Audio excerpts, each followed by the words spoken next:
Revealed in upcoming episodes of this program are the contents of a recently unearthed repository classified by the secret government, the Phenomenon Archives.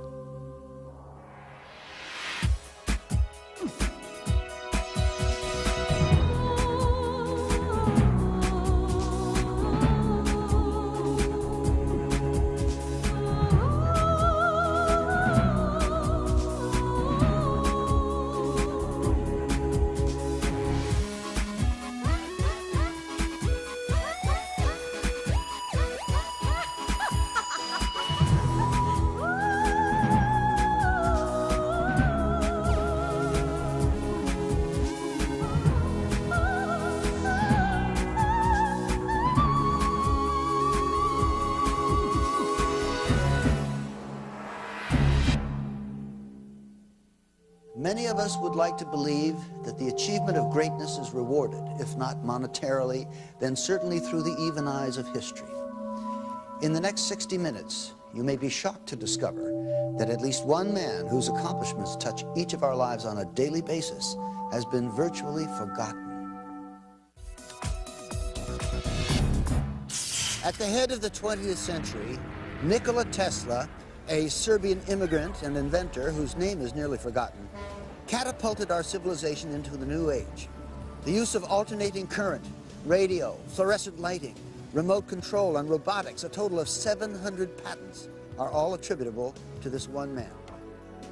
On Thursday, January the 7th, 1943, at approximately 10:30 p.m., with the world engulfed in a struggle against the dark forces of the Nazi war machine, Nikola Tesla breathes his last, dying alone in a small room at the Hotel New Yorker. Outside, the city is alive with his legacy, glistening with the electricity from Tesla's fully realized vision of a world powered by alternating current. He was incredibly aware of the consequences of his scientific inventions and their impact on the total development of mankind. Tesla is buried in relative obscurity, a fallen giant of invention whose discoveries remain the foundation for some of civilization's most important scientific advancements. He is one of the greatest geniuses of the 19th century. Edison was one level of science, but Tesla was many levels higher. He was a lonely character, researching independently, outside mainstream science. He must have appeared to the so-called normal world like a complete eccentric.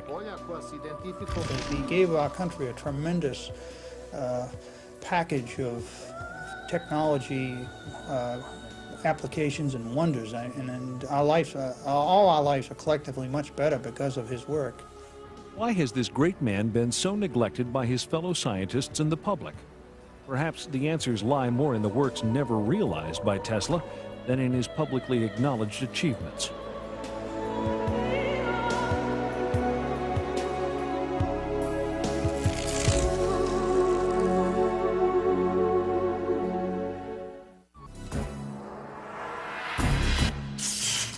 Legend has it that Nikola Tesla was born at the stroke of midnight in 1856 in the midst of a dazzling electrical storm. As a young man, his greatest aspiration was to harness the power of Niagara Falls. He achieved that dream, and in so doing, popularized alternating current. Now, already a half-century after his death, a mystery surrounds Tesla. His contributions, which were great and many, have descended into obscurity. Why? Nikola Tesla was a humanitarian, a U.S. patriot, and yes, an unbridled genius. Though he has most often been personified as the quintessential mad scientist, perhaps his only real misdeed was being born ahead of his time. Tesla, a Serb, grew up in a small village in Croatia, the son of a strict clergyman and a brilliant, inventive mother. With a photographic memory and the ability to learn 6 languages by the age of 18, Tesla soon assumes his path in life as a gifted inventor. He has an uncanny ability to visualize his inventions, to assemble, test, and disassemble them to exacting dimensions, all in his mind, either while awake or in his dreams. From the time he was an early child, Tesla had the capability to visualize something so intensely and so vividly that he simply couldn't tell the difference between that and a real object. In 1884, Nikola Tesla emigrates to the United States. Virtually penniless, he presents himself to Thomas Edison and is hired immediately. Okay, Tesla, consider yourself introduced. But when Tesla describes to Edison his intricate plans for alternating current and a polyphase motor system far more efficient than Edison's direct current system, Edison recognizes Tesla as a potentially dangerous competitor. You know, Edison just didn't want anybody to get ahead of him, even if he had a better system. And this is the way it is when you get aggressive people working. They will destroy each other. A prize is offered to anyone who can harness and transmit energy from Niagara Falls to Buffalo, New York. Edison does everything in his power to discredit alternating current and Tesla. Alternating current is a danger to human life. Start the generator.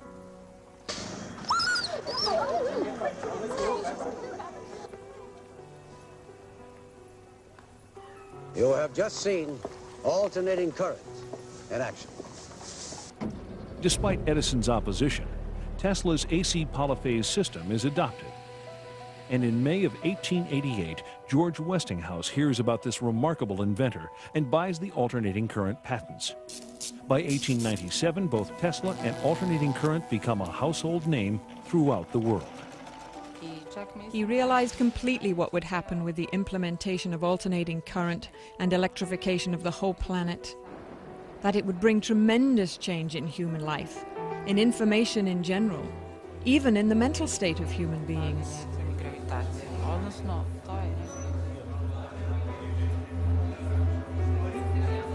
Despite his new notoriety, Tesla is a pure inventor, a great dreamer, and does not actively pursue the commercial exploitation of his ideas. His many remarkable breakthroughs in high-frequency electricity, including radar, radio, neon, and fluorescent lamps, are often attributed to others. For instance, Tesla's invention of shadowgraphs, a system for taking X-ray photographs, predates the work of Wilhelm Röntgen.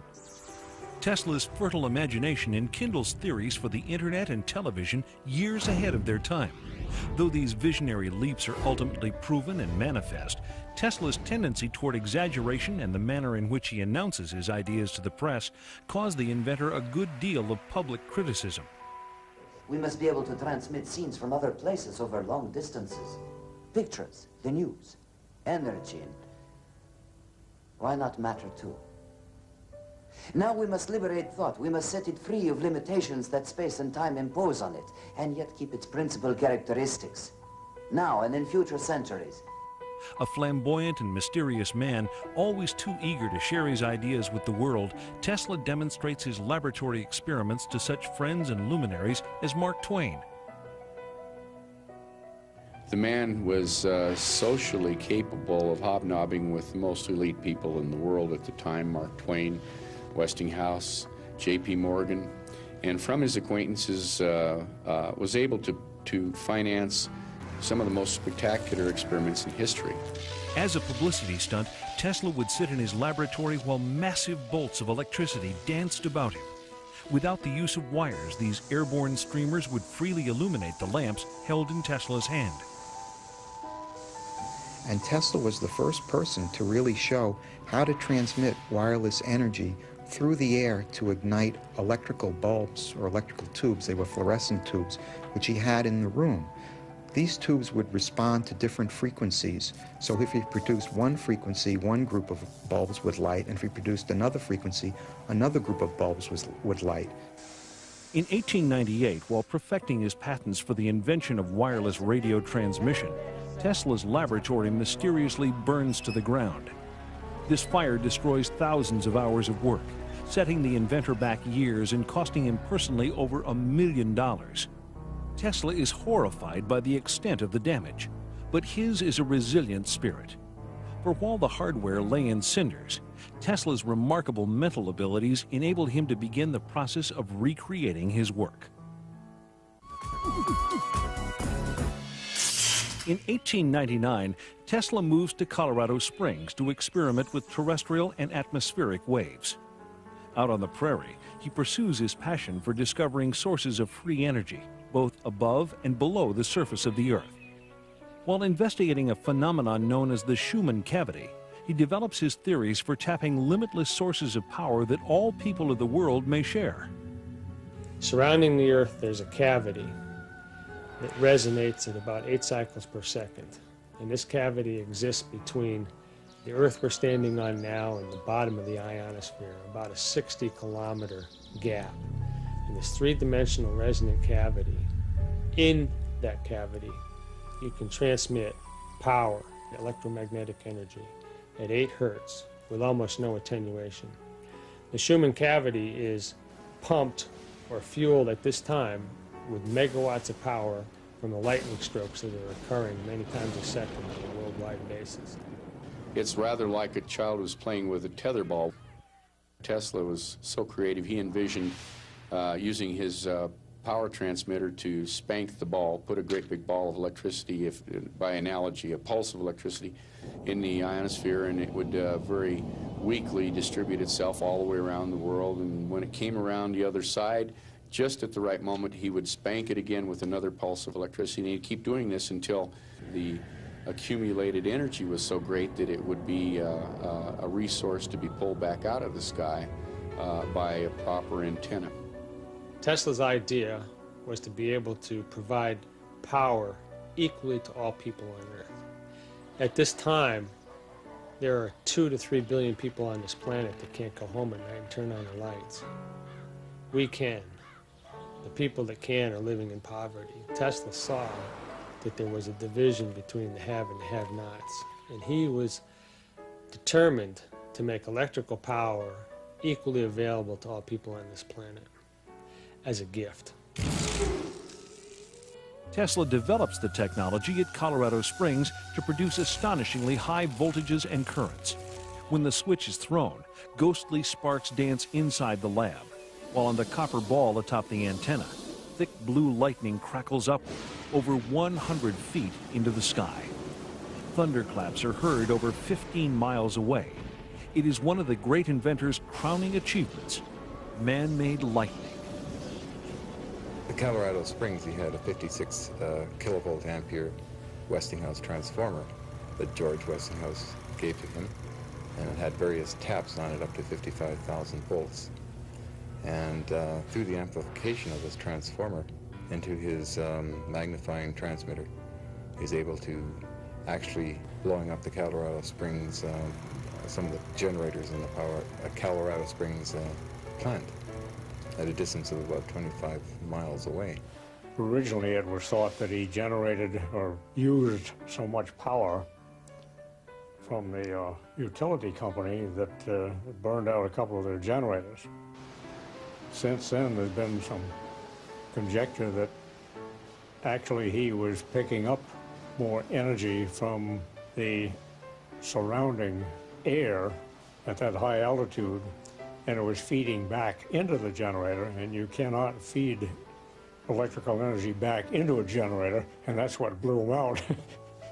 And they wouldn't sell him any more power until he and his assistant went down and repaired the generators. Tesla determines that waves of energy in the Earth can be used to transmit power to any point on the globe. In laboratory tests, he successfully demonstrates the illumination of wireless lamps many miles from the laboratory. But his experiments also produce more ominous possibilities. Alpha waves in the human brain are between 6 and 8 hertz. The wave frequency of the Schumann cavity resonates between 6 and 8 hertz. All biological systems operate in the same frequency range. The human brain's alpha waves function in this range, and the electrical resonance of the Earth is between 6 and 8 hertz. Thus, our entire biological system, the brain and the Earth itself, work on the same frequencies. If we can control that resonant system electronically, we could directly control the entire mental system of humankind. Tesla, aware of the awesome power this aspect of his discovery might unleash, decides to keep it under wraps. With the success of the Colorado experiments, Tesla moves back to New York City. After courting several financial backers, he is introduced to J.P. Morgan, the infamous banker and international financier. Morgan is convinced by Tesla's promise that he can, quote, build a world broadcasting system that will earn millions. Inspired by the earlier works of genius attributed to Tesla, the business-savvy Morgan invests $150,000. Though he must concede 51% ownership in his radio patents to the fabulously wealthy industrialist, Tesla nevertheless proceeds with his construction of the legendary Wardenclyffe Tower in 1900. Wardenclyffe laboratories were built by Tesla to try to prove his dream, his radio transmission of power. First it started off, he told his backers it would be just voice communication, but his real dream was power.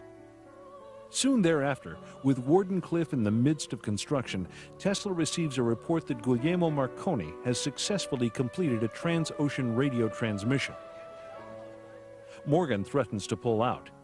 Rather than admit defeat, Tesla expands on his original idea for Wardenclyffe, transforming it into the pilot project for his long-envisioned global power and communications system. Tesla promises Morgan that he can erect a system of towers that will pull down energy from the ionosphere, making it possible to transmit electricity throughout the world without wires. In short, free energy for everyone. Tesla was called a nut because Tesla also said that he could generate without any fuel, without any solar energy, without any wind power, he could generate electrical power, and he did do that. And that was something that the fuel companies didn't want to have happen. He was also able to broadcast electrical power through the air without any wires. And that project was stopped by J.P. Morgan when the commercial consequences became obvious. Seeing no way to make a profit from Tesla's free energy device and convinced Marconi would monopolize radio, Morgan backs off. Ironically, over 40 years later, the Supreme Court of the United States determines that Marconi copied his radio technology from patents already held by Tesla, and that it was Tesla who actually discovered wireless transmission. Some believe that the Wardenclyffe fiasco was about more than just money. They say Tesla himself scuttled the plant out of fear that in the wrong hands, the potential power generated by Wardenclyffe could bring lasting harm to the people and the planet. Although Morgan didn't finance the Wardenclyffe Tower at the end, it seems to me the project was not stopped because of money. Tesla stopped it when he realized his ideas might be co-opted and implemented solely for military purposes. That's probably the wisest decision a scientist can make. And Tesla reveals for the first time in an article published in the New York Times that Wardenclyffe could also be used as a weapon to take down airplanes. He managed to stop the catastrophe that would be attributed to him, because being able to free and target down 2 billion volts from the ionosphere is sufficient to burn any city on the planet. The effect is stronger than the atomic bomb. Did Tesla discover the ultimate means of destruction? The answer is still unresolved. By 1915, it is rumored that Tesla and Thomas Edison are each to receive the Nobel Prize, but these reports prove false. 2 years later, Tesla is awarded the Edison Medal by the American Institute of Electrical Engineers. But any credibility this might afford him is undone by Tesla's extravagant boasts that Wardenclyffe can be used to modify the weather. They tore the tower down during the war because the military thought that was there for spy purposes. It took at least 3 or 4 charges of dynamite. It was so well built, they almost couldn't demolish it. But before it was completely dismembered, it was experimented with by someone who wanted to project scalar waves. All the birds, seagulls, and everything else left the area. There wasn't one within 20 miles. And the fishermen normally go out there and complain because there were no fish that they could catch within a radius of 10 or 15 miles while that station was operating. That's why you can get a manifestation of some animals acting strangely a day or hours before an earthquake. With his beloved tower in ruins, Tesla retreats into his laboratory and begins far more complex and dangerous experiments. On July 11, 1934, the New York Times reports that Nikola Tesla has developed a death ray, a particle beam weapon that can destroy 10,000 planes at a distance of 250 miles. Tesla claims that a plant for producing this device could be constructed in 3 months at a cost of $2 million. Aside from the devastating offensive capabilities, Tesla believes that if he can successfully build 12 of these towers, his is a weapon to end all wars. Tesla's famous death ray was a device which probably is very widely misunderstood and may have been one of the reasons why he didn't receive some of the respect by the scientific community that he may have well deserved. I think today a lot of people think of a death ray as a phaser or some esoteric type device you might see on a science fiction movie. It's a plane! Superman!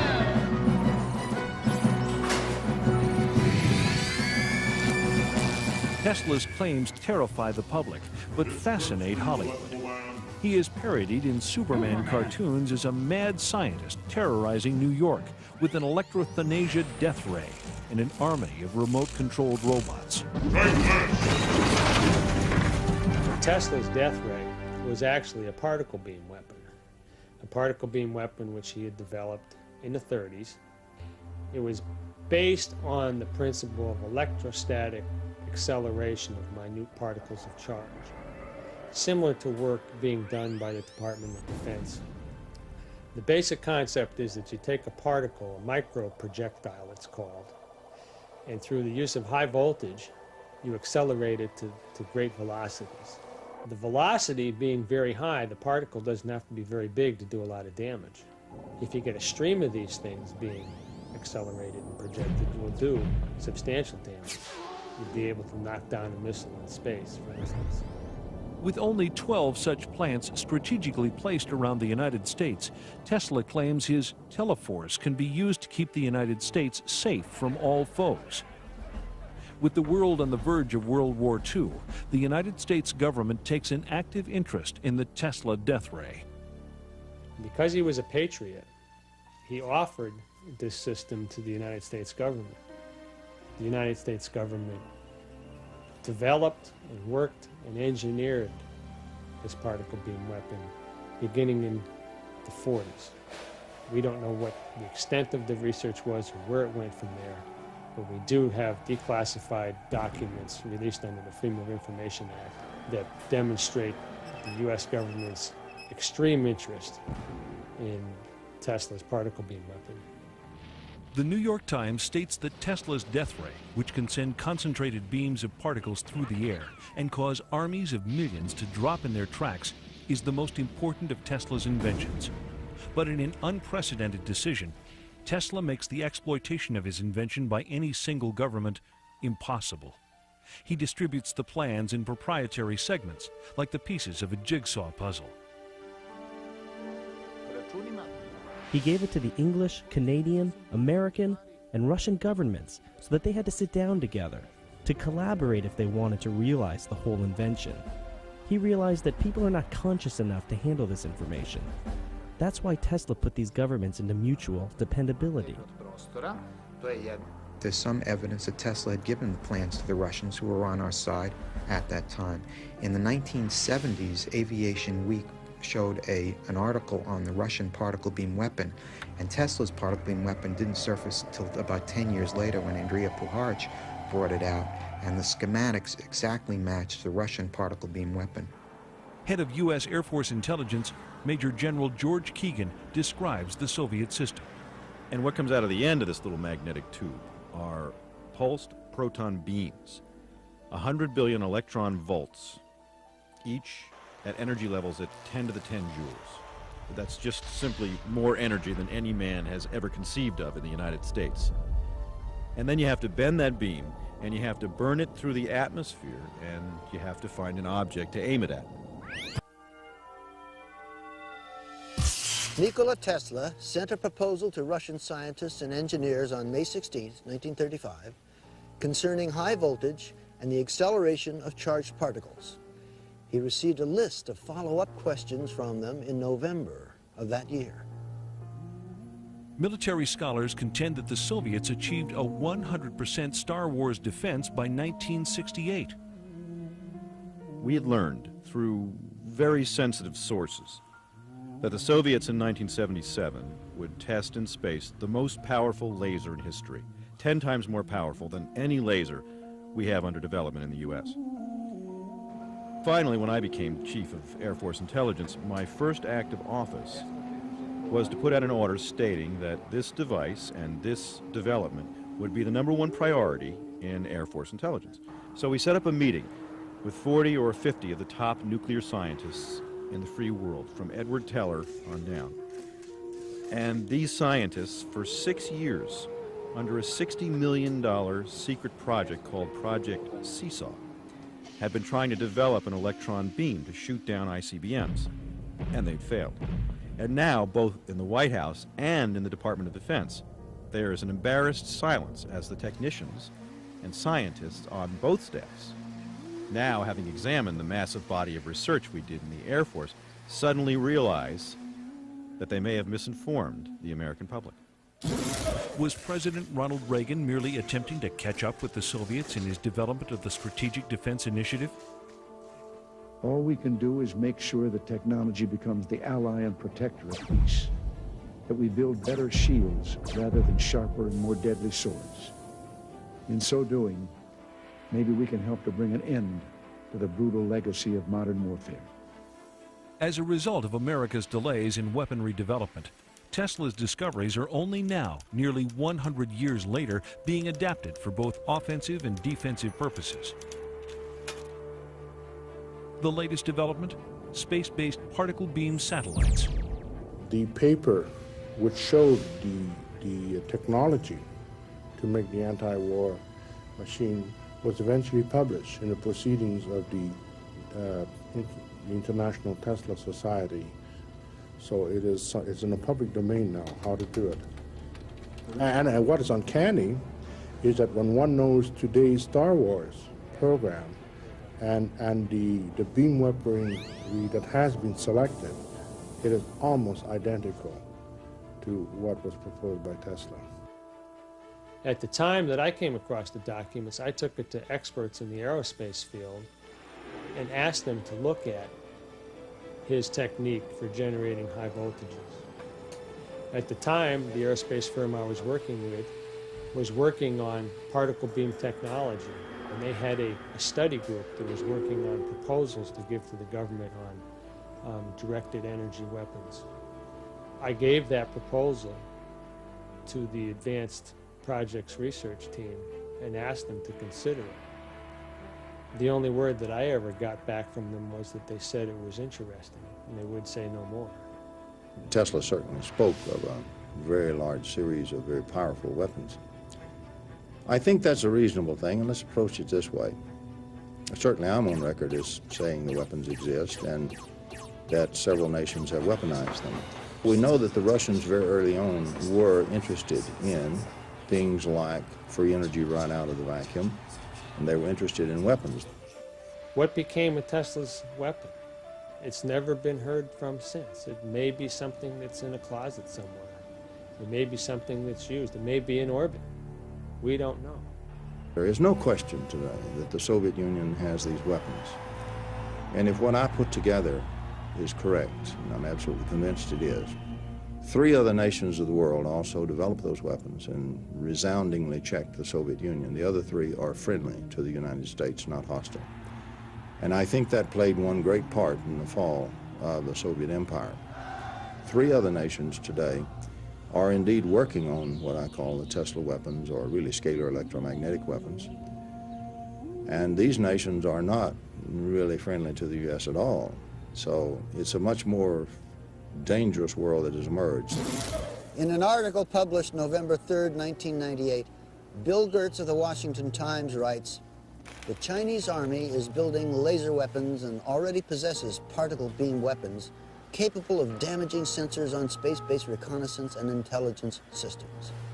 If the People's Liberation Army has beam weapons, what about the U.S. military?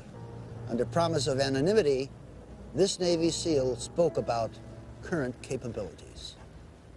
We do have particle beam weapons. I've used them. We did underwater tests off the coast of California. The capabilities are awesome. You can knock down a satellite, a ship, a plane, anything.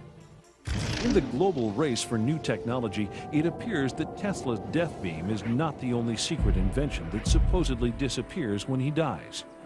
On July 4th, 1976, the celebration of America's bicentennial, a strange new signal is monitored on ham radio frequencies.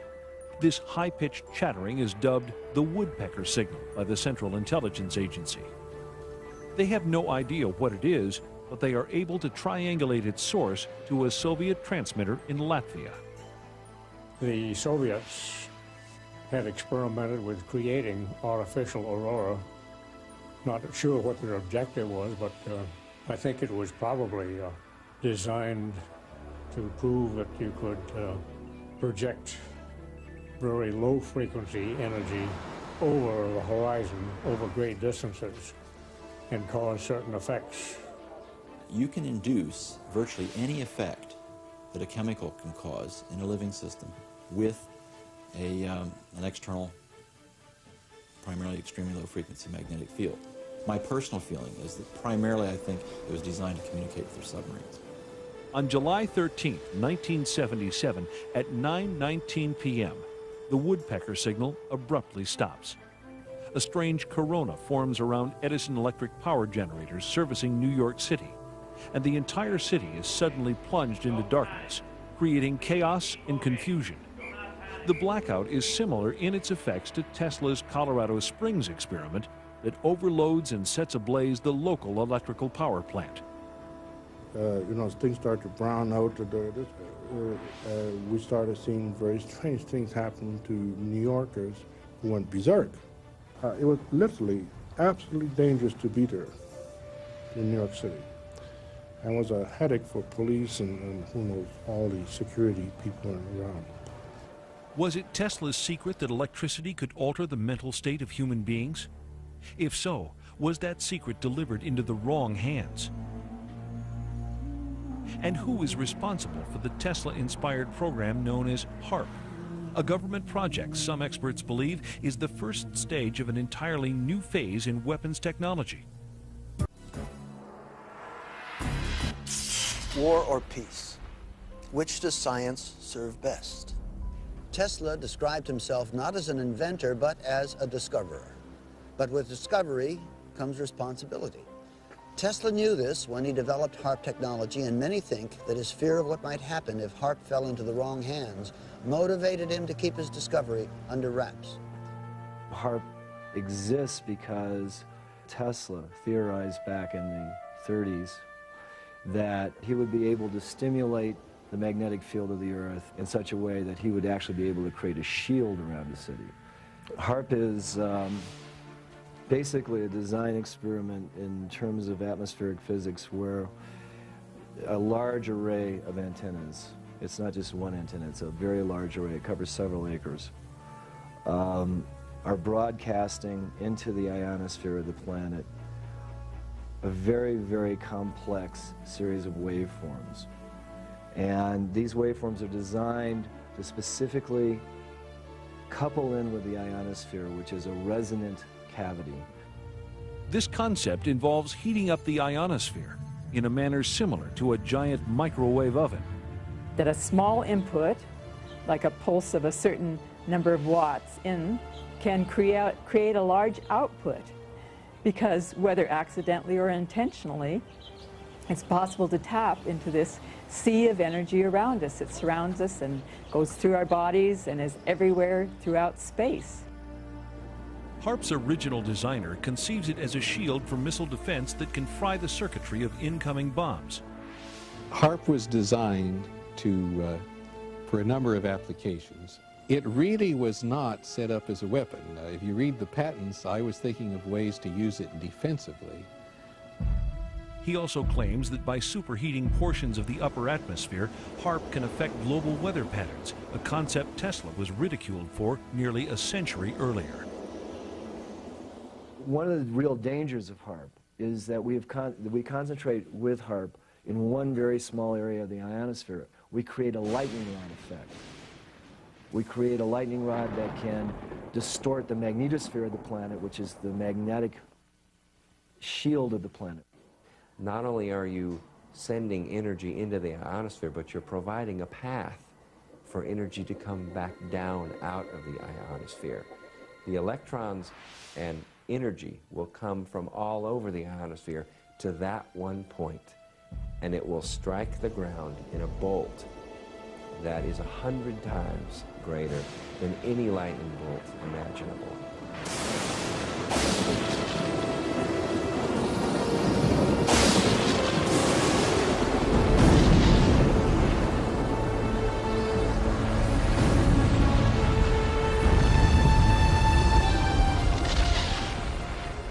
Kind of like 3 or 4 Mount St. Helens volcanoes going off each second. The true power of HAARP technology is not yet known, and there is no civilian monitoring agency. The possibility that HAARP may be capable of enormous planetary disruptions, including weather changes, global warming, or even slowing the Earth's orbit by shifting the shape of the ionosphere, may tell us why Tesla suppressed the blueprints for this invention. He stopped his power shield defense project in 1905 because he realized that such a resonant system of 5 towers around the globe could cause a tremendous destruction of humankind. Not long after, Tesla's money runs out. His main supporters either die or sever relations. As his anonymity increases, he continues with even more esoteric research. He was very much concerned with being able to utilize the phenomenon of resonance to do certain things, not the least of which was to destroy certain materials. And that was evidenced later on by that experiment he did on Wall Street, where the new building, steel building, was going up, and he tried out one of his resonators, nothing more than a mechanical vibrator. It was battery operated, and set up a resonance in the steel beams to the point where it kept building up, like pushing a kid on a swing, you know, keep pushing, and a little push will take it a lot further every time. And he almost brought the building down, scared the people who were working on it. They thought they were having an earthquake. And they went down and called the police and everything else. Tesla got a little bit scared and picked up his equipment, put it in his pocket, and went home. He had one other unfortunate incident, which today we would laugh at, but was very serious at the time. He picked up radio signals from space. You know, we know today, of course, that planets radiate RF noise and so forth. But when he announced this, it just caused a sensation, and all the scientists said immediately, "What a kook! You know, what a idiot!" There were rumors you went to Colorado Springs in order to contact Mars. Is that true? I never intended to. However, I recorded certain electrical impulses of unknown origin, and these were repeated at constantly timed intervals. It's possible they were a kind of signal from space. And did you in turn send them a message? Ask the Martians that question. Mr. Tesla, That's all today. No more questions, please. They got to thinking, I'm sure, well, he's talking crazy now. He's feeding pigeons in the park, and he's got this crazy idea of transmitting signals to Mars. And Tesla is so advanced in his thinking, so sensitive and eccentric, that few of his colleagues understand his work. He is perceived as snobbish and overconfident. He was ostracized, I think, primarily because of his difference and because of his radical statements and because of his pronouncements of great systems. They didn't have the foggiest notion of what he was talking about. Nikola Tesla saw many of his inventions scrutinized, then adopted by the military. However, it becomes apparent that as a citizen of the planet, Tesla ultimately serves a much higher authority. He met Swami Vivekananda in New York City in the late 1890s. Swami Vivekananda was probably the first yogi to come to this country with Eastern philosophy and present it to the West. It was at Swami Vivekananda's lectures that Tesla picked up the Sanskrit terminology, prana, akasha, and the concepts of the ether that led him to determine, or actually led him to a point where he could describe succinctly the physics of the universe, the physics of matter creation in this dimension.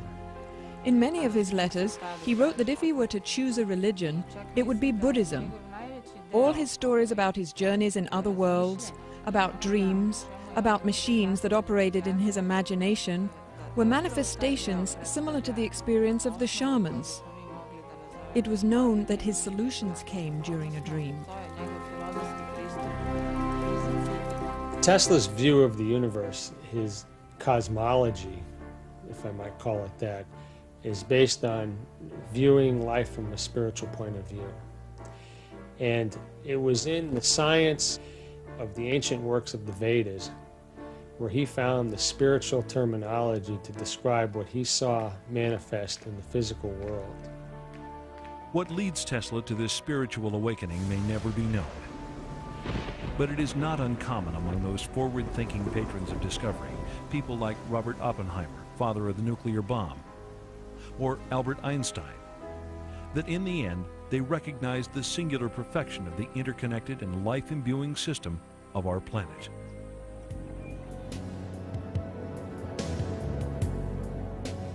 He was trying to understand what the basics of energy and resonance were. What is the nature of the energy that's in the cosmos? What's the basic essence of the energies that come through nothingness to give us something? I think those were the questions that Tesla was intrigued with.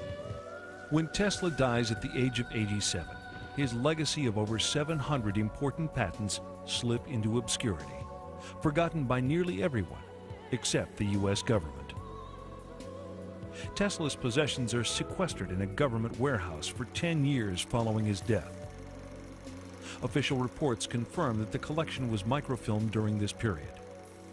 When contacted, however, no government agency revealed any information regarding these microfilms. After a decade, the government officially denies the existence of any secret weapons technologies included among the Tesla papers. Rumors nevertheless persist to this day. Whatever may have befallen Tesla's undeveloped discoveries, the inventions that remain contribute daily to our science, our medicine, and our environment. Perhaps this is what Tesla ultimately envisioned. Perhaps the missing secrets of Nikola Tesla are right where they belong.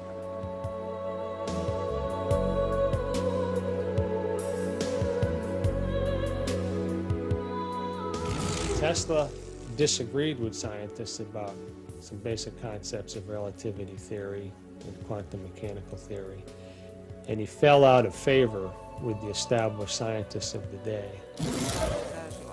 Tesla was very knowledgeable about quantum mechanics and Einstein's theory of relativity. Both were developed during his lifetime. And he suspected that sooner or later, quantum mechanics and relativity theorists would enter into a crisis. And that's why he used to say, "The present time is theirs, but the future is mine." Sir Albert Einstein also said that once there's a bunch of little theories all over the world, that's a prelude to a major breakthrough in science and physics. I think that science today needs to take a new look at some of the theories of Tesla, because there is more to the universe than what we are looking at and what we are observing with our scientific instruments. We've reached a point in our conscious evolution of the species. We have the ability at our fingertips now to engineer and to manipulate space-time and gravity. We're on the threshold of a new technology. Nikola Tesla was the gatekeeper of lightning. Some of his ideas earned him a reputation as a fruitcake. Some permanently rocked the world of science. Still others changed our planet and our lives. The next time you plug in your cable TV, remember the man who made it all possible. You might also imagine a world with free, unlimited energy, and a world without wires, because that's what we lost when we lost the lightning of Nikola Tesla. I'm Dean Stockwell, and these are the Phenomenon Archives.